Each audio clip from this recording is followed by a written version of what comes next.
Many of Chaplin's admirers regard The Kid as his most perfect and most personal film, yet it seems to have been born out of a state of acute emotional turmoil in his private life.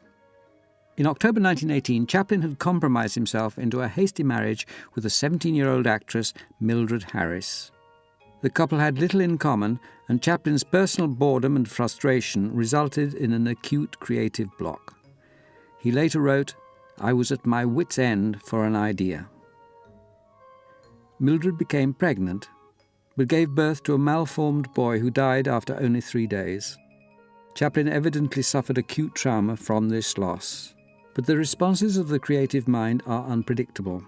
Only 10 days after his own child was buried, Chaplin was auditioning babies at his studio. Suddenly the creative block seemed overcome. He was absorbed and excited by a new plan for a story in which the little tramp would become surrogate father to an abandoned child. The film would be called The Waif. By chance he visited a music hall where a virtuoso dancer was performing. At the close of his act, the dancer brought on his 4-year-old son, a beautiful, sparkling little boy called Jackie Coogan. Chaplin had found his co-star. Jackie was a born mimic and could perfectly imitate any action or expression Chaplin showed him.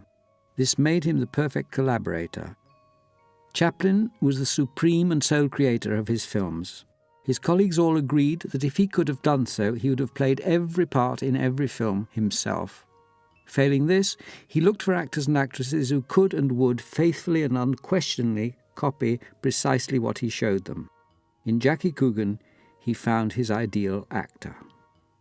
His inspiration seemed never to slacken during the shooting, which extended over most of 9 months.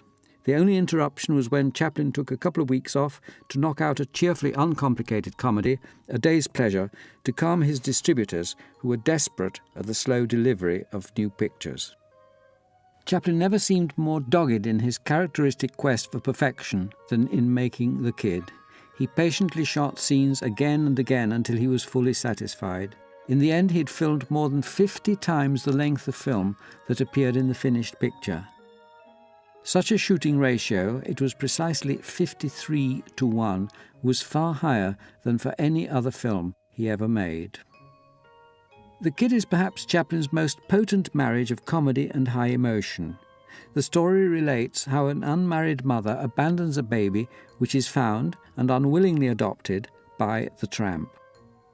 As the child matures to 5 or 6 years old, the two form a profitable business partnership. The boy goes round breaking windows, and his friend follows, earning an honest living by mending them again.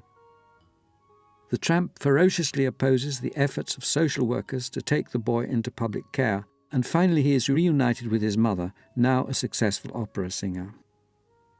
The emotional element of the film reaches a peak of poignancy in the scenes where the social workers try to take the boy away to an orphanage. The anguish and ferocity of the tramp's fight to keep him are unquestionably inspired by memories of Chaplin's own childhood heartbreak at being taken from his mother at 7 years old and placed in a home for destitute children. By the time shooting had ended, Chaplin's now irretrievably estranged wife, Mildred, had begun a suit for divorce.